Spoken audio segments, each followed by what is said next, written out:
Hello and welcome everyone, I'm Joshino and today we'll be breaking down how to get better at Paladins' newest champion and perhaps the new public's favourite in this video. From basic tips and tricks, loadout ideas, item choices, and even some more quirky advanced tips. Be sure to also let me know if you have any tips or good builds in the comments section below as I go on with the video. So sit tight as I try to help you guard the realm with the newest iconic duo, Io and Luna. Before we start, this video is proudly sponsored by Discord. I'm quickly going to talk about the Discord Nitro perks.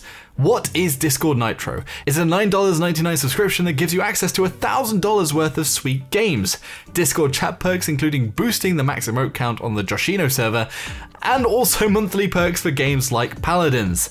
This month it is one large diamond chest for something epic for you, and a large gift for something great for a friend. Please check out the link in the description and pin comment if you want to check it out and support me. If you are a Nitro user already, you just have to link your hi-rez and Discord accounts and play Paladins if you launch through the Discord client, or when you're playing through Steam, launch the game and a notification will come up on the Discord to redeem it. Anyway, back to the video. So first up, we ought to talk about the talent cards. Personally, I think there is one main choice at the moment, and that is lifelink. This makes Luna heal for 300 health per second in an area, which isn't a high amount, but add on top of the main heal, and for the fact that in the right spot, Luna can survive forever, it has a lot of value, especially in allowing your teammates to find safe harbor, heal quicker, and re-enter the fight with as little downtime as possible. Goddess Blessing did get a buff after it was first shown. This reduces damage now by 25% on allies whilst you heal them. Although my biggest issue with it is that it's hard to track a single target and keep in line of sight when they need it most. Plus you can only affect a single target. So overall I feel the value you get from lifelink from the whole match exceeds that of Goddess Blessing. This could change, and maybe once it hits competitive and the pros start really dissecting this champion, there might be some hidden power in it, but for the moment it seems to be kind of off meta. Finally, Sacrifice is a card where if Luna is alive, you're about to die, you sacrifice Luna and trade places, slaughtering your trusty fox. I mean, animal welfare concerns aside, it will often mean that you are putting Luna out of harm's way and totally hidden, which seems a little counterproductive. It can be a fun card, but not too serious. On to the loadouts then. This is where I think the debate will still go on, and honestly it'll be interesting to see how the meta changes with her loadouts. My loadouts are currently all based around the lifelink talent card, so that's also worth bearing in mind. So first off, here is the general gist of what I think currently works best for a champion trying to act as a main healer, and my main healer loadout is as follows. You can also find these in game if you're on Xbox, Switch or PC. So first up is Moonlight Garden 5. This is a card that charges your heal resource every time you hit an enemy with your bow. Why? Well, we want to be able to heal as much as possible with as little downtime as possible. Between not healing, we are likely to be firing at enemies, so it is in my opinion the best pick as you have the most value out of it. Though there are some similar options to this. Sanctum of Faith will do the same thing as Moonlight Garden without hitting anybody. So basically halves the amount though, it's only 1% at each level, whereas Moonlight Garden is 2% at each level, up to 10%. But it will basically passively charge your heal resource when you aren't healing. Also, there's another option which is Protectors, which is at 10% at max level 2, and this gives you charge when you stand near Luna. My problem with this card in particular is a lot of the time you won't be standing by Luna and positioning her away from you, so I don't think you'll get the most value out of this card. I think it is closer with Sanctum of Faith, but if you do have good aim, you'll likely be getting the Moonlight a bit quicker for when you really need it in the heated team fights. Either one though is a good pick. Next up is Crescent 3. This is where you drop below 45% of your health on level 3, and it will reset your Luna Leap, your escape. I always think these cards are valuable in champions. It does however have an inbuilt card cooldown, so you want to enable that feed on your UI so you know when it's on cooldown, but will often be the difference between escaping a flanker or mobile damage dealer that's pushed into your backline. I feel at level 3 it gives you enough of a chance to jump before being bursted down at the lower levels of the card where it's a bit more risky. Broken Deity 3 is the next card, which increases the deploy distance of Luna. This card for me is really important as managing your Luna well is such a big deal. It means a lot of the time you don't have to move and leave high ground or cover, essentially exposing yourself to enemies to drop down and then put down the Luna. It also makes it much easier to drop on an ally or point quicker than you could if you had to move first. This card however could be lowered slightly, maybe swapped out. Restored Faith 3, this card will heal Io whilst you heal your allies with Moonlight. This is some self-sustain to keep yourself alive as long as possible, and especially helpful in early game when you might be taking a little bit of burst whilst you're actually being able to heal and burst your allies up. This card could be bumped up one more and take a point from Broken Deity perhaps to give you the extra self-sustain. Also, it could be worth thinking about the card just base gives IO health and does kind of the same thing, so it's kind of a trade-off between those two. Finally, Skywalker 1 is kind of just an extra little card. This is the card that lets you defy gravity whilst you fire your bow, and whilst it is significantly less strong than the full 100% gravity defiance, it can be nice to escape with a little bit extra. I'm still not sure how essential this is, but it can be a nice escape tool. Whilst it is significantly less strong than the full 90% gravity defiance, it can be nice to escape. I'm still not sure how essential this is, but it can be a nice escape tool. However, on the topic of Skywalker, at that 90%, even going from the 80% of level 4, level 5 gets you much further away. I've actually been maining another loadout, and whilst IO is out of the ranked game, because the new champions are never in the ranked straight away, and the prospect of serious plays and 2 tanks every match isn't really there, I think I can still do enough of healing to still most of the time to get the top accolade, or almost match the enemy main healer. And with this build, it's Skywalker 5, Moonlight Garden 3, Crescent 3, Restored Faith 2, and Broken Identity 2. I just feel that with Skywalker 5, you can almost escape any situation that presents itself. Flankers, aggro tanks, and flanky damagers can all eat your graceful dirt as you pounce across the entire map. I also think it can create a lot of opportunities to contest and make the most out of Luna. Though again, I think that will change as soon as ranked actually hits. Quickly, let's talk about items. So I think IO is very situational.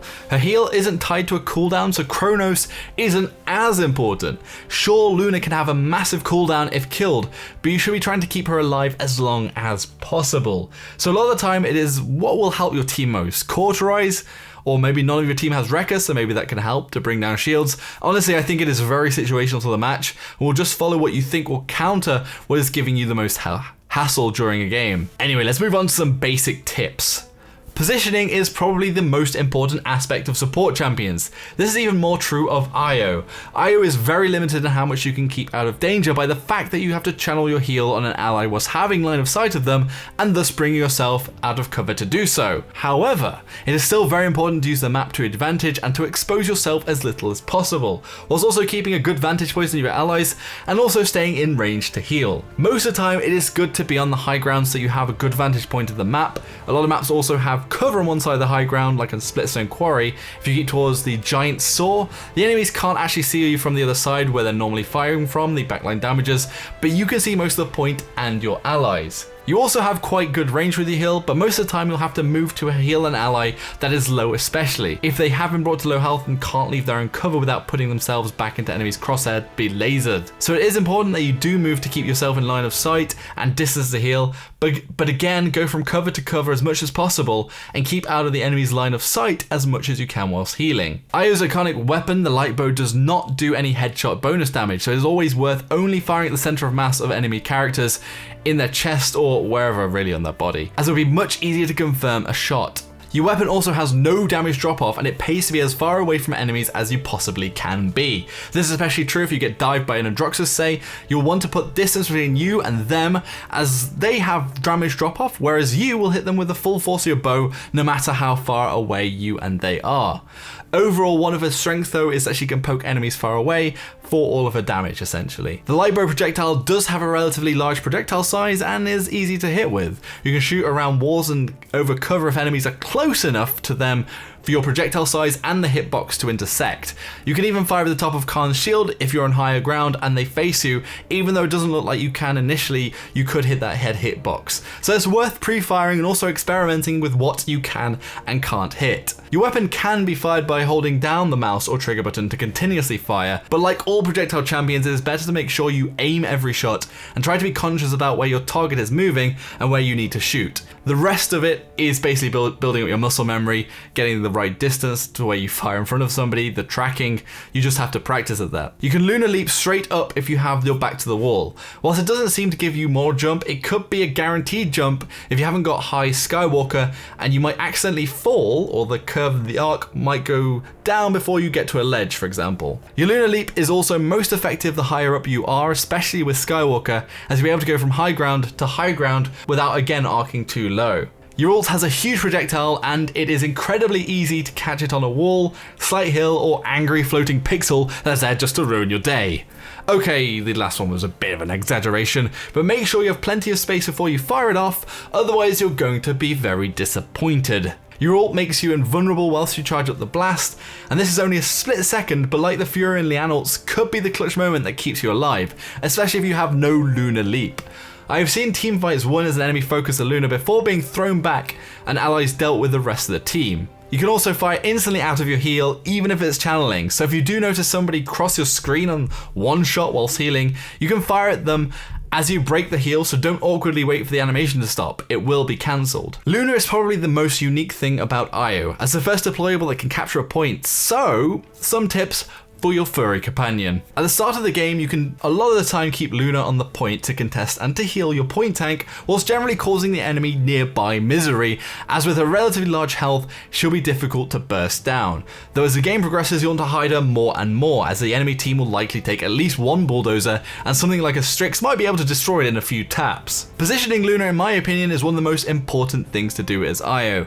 One tip is that keeping her out of sight is the best way to keep her alive.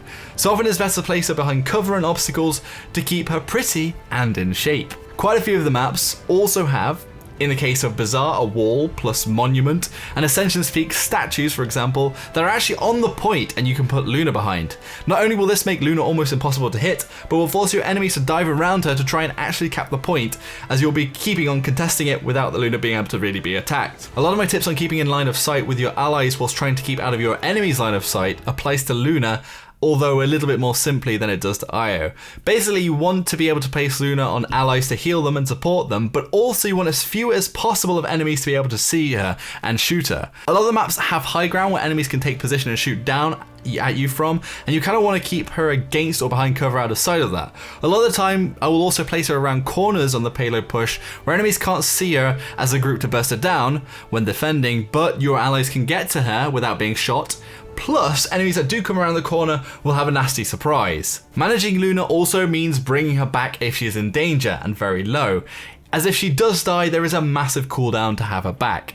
She is still vulnerable whilst moving, so it is worth doing it as soon as, say for example, the enemy team have pushed your team back into cover, close to your spawn on the siege point phase, and she has become vulnerable to fire and started taking some. Call her to safety. Luna can also cap the point by herself. When the cart first spawns, you can put Luna on top of it, or with a bit of guesswork by placing her in the patch of the cart, she'll either be pushed along and self-propelled, or end up on top of the cart again. Especially if you have the deploy range, you can deploy her on the cart every few seconds to make sure she is still pushing it, whilst being with your whole team zoning the enemy team's spawn room. Luna can also stun people behind shields or abilities that may normally block attacks if you hit them before they put the shield up. This works especially well against a Fernando. If you see that mark above their head and they put up their shield, surprise them by dropping Luna close to them and in range to go knock them out of their ability and kind of ruin their day. In the most desperate of times, you can use Luna as cover from fire, but you also cannot fire through the Luna. Her hitbox is a massive, just slightly bigger than what you can see, but it is hard to tell whether or not you're actually hitting her shots visually, so be a little bit careful as whether or not you've got ticks on enemies or they're just getting blocked. It's also easy to accidentally heal Luna rather than an ally that is close by if they're on top of each other, so just pay attention to your ally's health bar and move and aim accordingly to actually heal them if you aren't already. So there's a couple of obscure tips here, and these are mainly for my other build with the Skywalker. So you can use a Skywalker low grav jump to go over the point, drop down Luna for overtime, and because you're in the air and moving at speed, you should be relatively hard to hit, at the very least harder to burst down than a single person jumping in desperation. You can then also use a Skywalker to escape depending on how long you've already been in the air, and this could be the difference between pushing in a payload or perhaps saving an outdoor siege point. Another one is that if you're knocked off an edge with a crowd control ability, if you are higher up than the ledge, you should be able to get back to that or a lower ledge without using a leap by just firing. Although if you're further out, you could use a loop to bring yourself back and then fire and bring yourself back. One of the most impressive things is that if you're Khan altered and then you hit the edge of the skybox, then you can actually make it back to safety. Though again, you do need to do this quickly, as you often will go to a lower ledge if you lose some height. It is also worth thinking about covering yourself from enemies when you do this, because if you're floating through the air gracefully, then the enemies might actually be able to just kill you. So try to get away and to cover as quickly as possible. You can also practically cross the entire map with Skywalker 5, though you'll instantly lose momentum if you hit an obstacle, so make sure you know where you're going when you have jumped, because you don't want to suddenly plummet to oblivion. And this works the same if you try to jump across the map with any of the Skywalker or Lunar Leap. You don't want to hit any obstacles when you're leaping backwards, so kind of make sure what's behind you. You can also turn around and face where you're going once you've actually jumped, because the momentum will carry you forwards either way when you're using Skywalker, but you kind of still want to face the enemies and shoot at them. So that's it for all the tips, my loadouts, and my thoughts on Io so far. I don't necessarily think she's the strongest healer, but her big benefits are the fact that if you're winning, she'll make you win even more, with the fact that you can use Luna to basically babysit the point, and she kind of can act as almost like a sixth character with the Luna, because you don't really need that point tank anymore. Anyway, thank you all very much for watching. I hope this video has helped you out. Let me know in the comments if it has, and if I've missed any tips you think people should know for playing Io better. And if you did enjoy it or find it helpful, it'd be great if you shared it with other people you think it could help. Also like the video, subscribe for more of my content, and hit that bell icon to never miss another guide. Thanks for watching, folks. See you all next time. I've been Joshino, and now my recorded vocal patterns will stop rattling around in your skull.